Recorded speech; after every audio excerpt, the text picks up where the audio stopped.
Welcome to the module on domestic fire hazard and safety. By the end of this module, you will be able to define the stages of burning and spread of fire, explain the principles of fire extinction, identify the primary firefighting appliances, explain fire safety steps, explain the pre-hospital treatment for burns. Let us begin by understanding more about fire. Let us look at the technical definition of fire. Fire is a series of chemical reactions which releases the energy stored in fuel in the form of heat and light, that is, flame. It is a chain reaction involving fuel, heat and oxygen, which leads to the production of heat and light energy.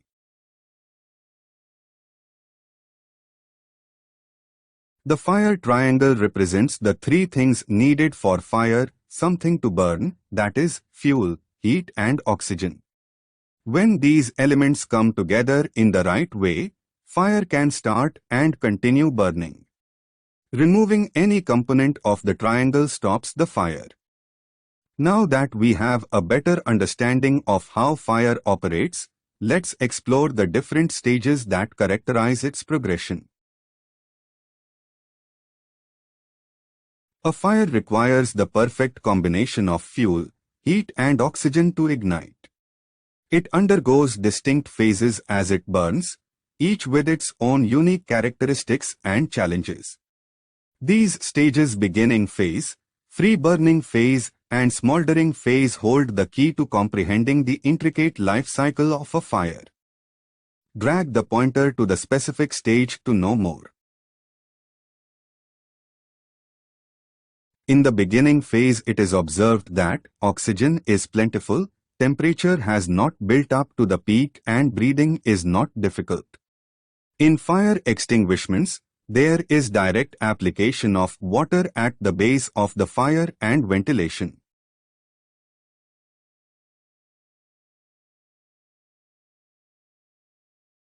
In the free burning phase, it is observed that fire has involved more fuel, oxygen supply is being depleted and heat is accumulated in upper areas, breathing becomes difficult, and so masks are recommended.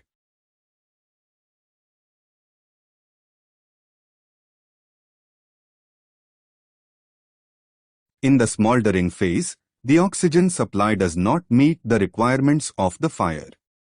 The temperature throughout building is very high. Normal breathing is not possible, oxygen deficiency may cause backdraft, fire extinguishment by indirect method. Now that we have a better understanding of how fire operates, let's explore the different modes of fire spread.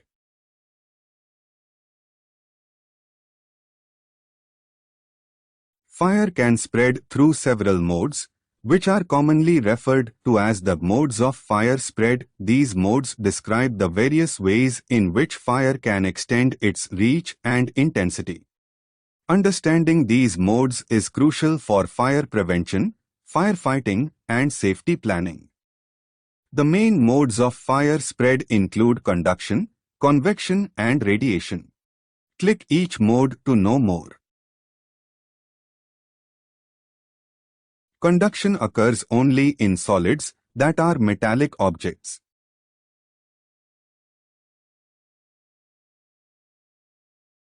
Convection occurs both in liquids and gases.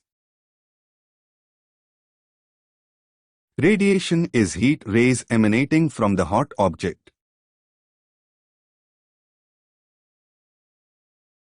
Now that we have a better understanding of modes of fire spread, let's explore the classification of fire.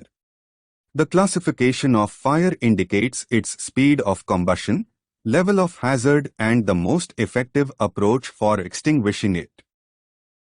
Fire is divided into 5 classes. Class A encompasses fires in solid carbonaceous materials such as wood, paper, jute, coal, and cloth. Class B refers to liquid fires involving flammable substances like petrol, kerosene oil, alcohol and benzene. Class C pertains to gas fires ignited in gases like LPG, hydrogen and acetylene. Class D involves fires in metals like sodium, magnesium and aluminum. Lastly, Class E applies to fires of any class A, B, C or D when connected to an electrical power supply, requiring extra precautions. So far, you have learnt about the classification of fire. Next, let us learn about fire prevention and control. Fire prevention encompasses training of personnel, segregating processes from storage, conducting preventive machinery maintenance with periodic lubrication, performing routine fire safety inspections and drills, maintaining a clean and organized workspace and adhering to standard work practices. Now that you have learnt about the classification of fire, its prevention and control, let me walk you through the principles of fire extinction. Cooling is the process of eliminating heat from the burning material or fire area, while starvation entails removing unburnt material from the fire area, and smothering involves cutting off the oxygen supply to the fire area. Click each tab to know more. The cooling principle in fire extinction is the one most employed. The extinguishing medium operates by absorbing heat from the fire. Its temperature is raised, it is converted to the vapor state, it is decomposed. For firefighting, water is the best coolant. Water is the choice because it is easily available, cost is comparatively lesser than other extinguishing media. After evaporation, it expands enormously, thus removing the oxygen from the scene of fire.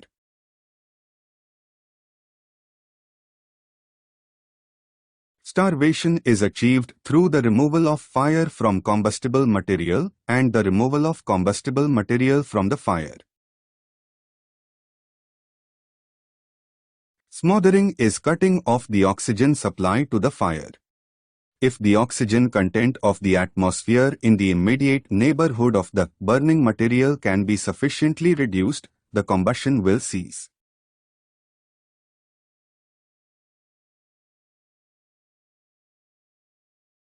Let's explore the primary firefighting appliances. The appliances like fire buckets, fire beater, chemical extinguishers and hose reel are highly valuable in the early stage of fire when used promptly and effectively. We now have a better understanding of fire prevention and control and primary firefighting appliances. Let's next explore the type of fire extinguishers. The different types of fire extinguishers include water-type extinguisher, foam-type extinguisher, CO2 extinguisher, DCP extinguisher, automatic modular-type fire extinguisher. Click each tab to know more. The water-type fire extinguisher, with a 9-liter capacity, is the most effective choice for combating ordinary fire materials such as wood, paper, cloth and rubber due to its rapid fire-quenching capabilities through striking and instant cooling effects. However, it should not be used for oil and electrical fires. Its operating position should be upright, and it relies on CO2 gas cartridges as an expelling agent, applying the principle of cooling to extinguish A-class fires without the use of any chemical extinguishing medium.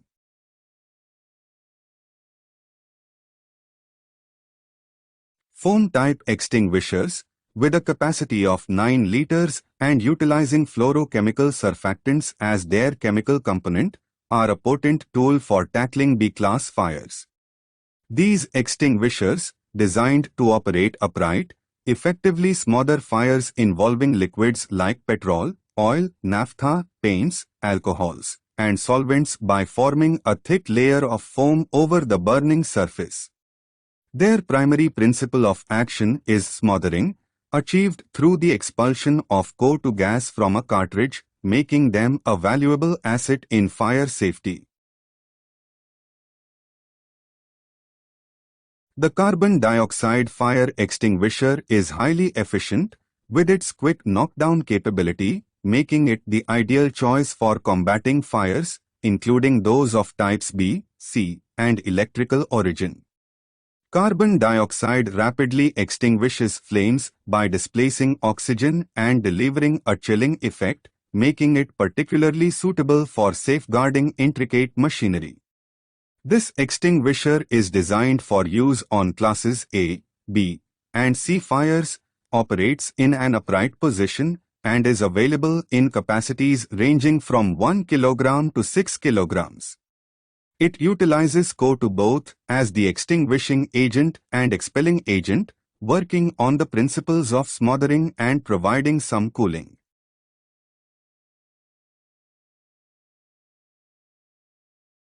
DCP or dry chemical powder fire extinguisher is highly effective on classes B, C electrical fires.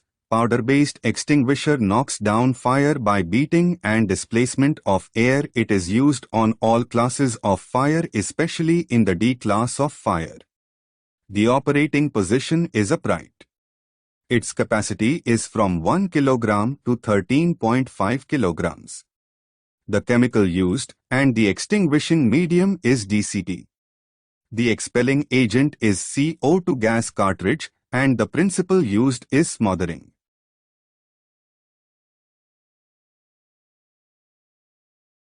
Automatic modular type fire extinguisher is used in various homes, offices and other industrial units. Suitable for fighting fire of paper, wood, cloth, plastics, solid combustible material, petrol, oil, paints, spirits, chemicals, cooking, welding gas and electrical and electronic equipment.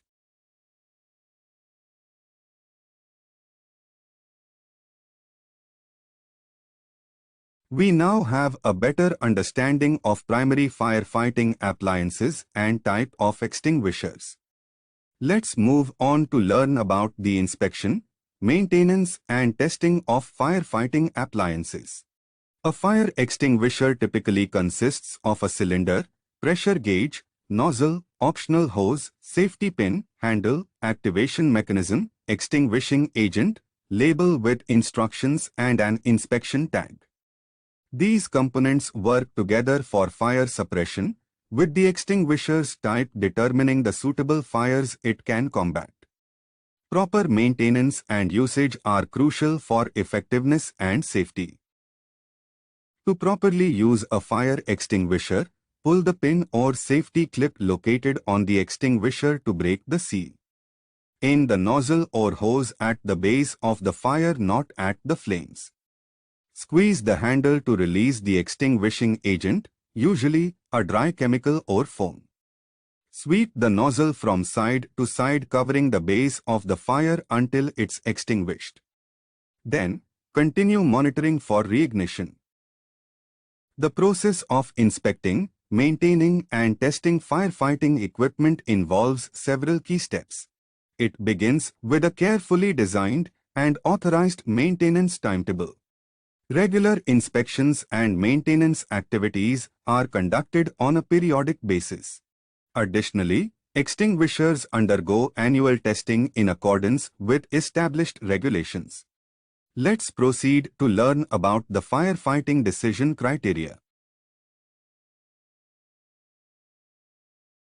Firefighting decision criteria involve familiarizing yourself with emergency procedures and evacuation routes, as well as the locations of extinguishers in your vicinity and their proper usage. Engage in firefighting only if you are trained in it.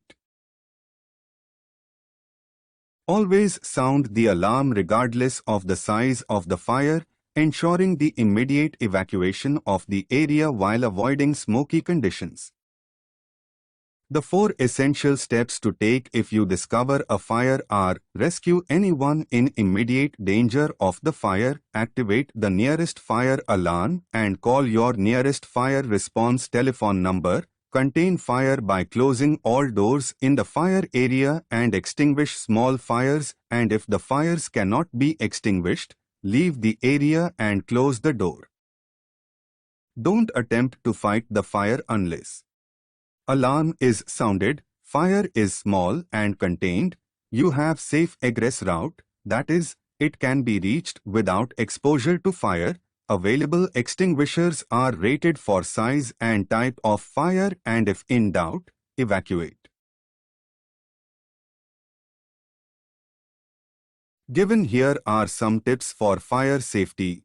Install smoke detectors, plan escape from fire, keep an eye on smokers, cook carefully, safely use matches and lighters, cool a burn, crawl on your hands and knees to the nearest exit, stop, drop, and roll. Click on each card to view the image.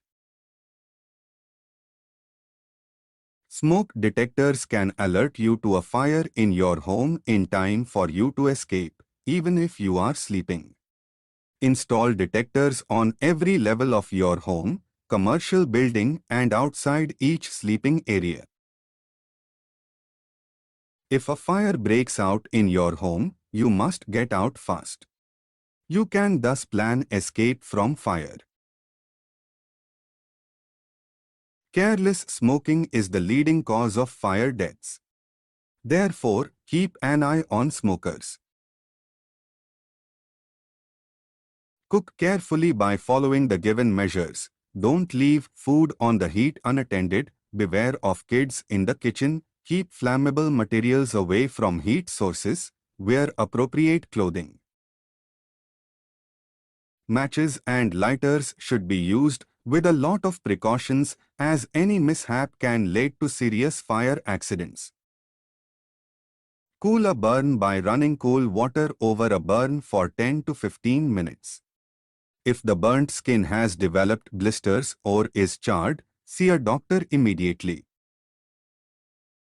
Crawl on your hands and knees to the nearest exit. During a fire, smoke and poisonous gases rise with the heat. The air is cleaner near the floor. If you must escape through smoke, crawl on your hands and knees to the nearest exit, keeping your head 12 to 24 inches or 30 to 60 centimeters above the floor. If your clothes catch fire, don't run. Stop where you are, drop to the ground, cover your face with your hands and roll over and over to smother the flames. In case of fire, do not run, do not waste time in collecting valuable items, do not panic, inform fire and emergency services about fire. Alert neighbors about the fire. Do not jump out of the building, instead, signal or shout for help. If possible, use fire extinguishers. Do not take shelter in bathrooms or toilets. Shut all the doors behind you. Do not use lifts to escape. Make exit to the ground level instead of running to the terrace. Use the nearest means and the staircase available to escape. If trapped or stranded, cover gaps of the door with blanket or rugs or other available pieces of cloth. Stay close to the ground level. Cover the body with blanket and pour water on it and give first aid and send the affected person to the hospital.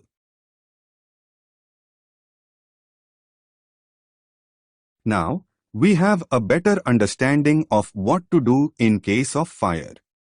Let's learn about the pre-hospital treatment for burns. Use universal precautions, secure the scene and alert EMS. Stop the burning process. Run cold water over the scald burns. Flush away chemicals with water for 20 minutes or more. Remove any smoldering clothing and jewelry. If you meet any resistance or if you see pieces melted into the skin, cut around the area. Do not try to remove them. Perform initial assessment. Most victims die from blocked airway, inhaled toxins or other trauma rather than from the burn itself. Treat life-threatening injuries. Administer oxygen as per local protocol. If your patient's breathing is adequate, provide ventilation with supplemental oxygen. Determine the severity of burns using the rule of nines. Cover the burns.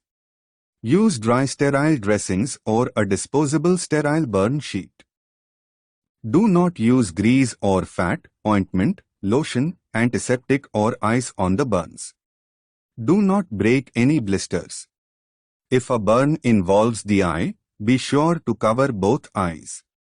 Fingers with second or third degree burns require dressing each finger separately. Follow local protocols for the use of wet dressings. Keep the patient warm and treat for shock. Now, let us look at the role of volunteers in a domestic fire incident. Volunteers can help in maintaining order in community during evacuation. They can help rescue team in load ferry of some resources. Volunteers can help rescue team in movement of victims by manual support or on stretcher. They can help community in transportation of essential household items. Volunteers can help separate the incident area of fire.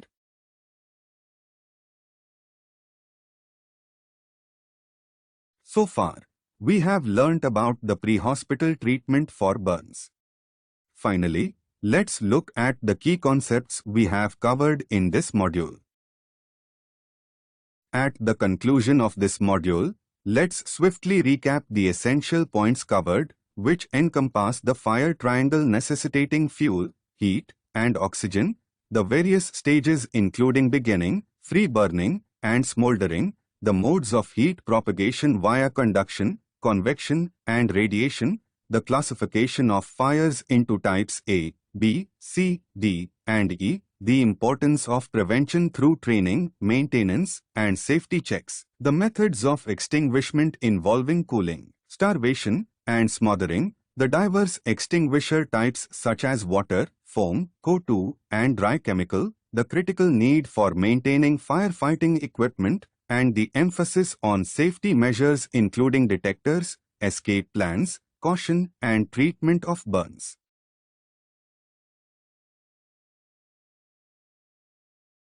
Now, it is time to check your understanding of the topic. This is an evaluation exercise. All questions are equally weighted. You need to score at least 60% to pass the test. Read the questions carefully and select the appropriate options.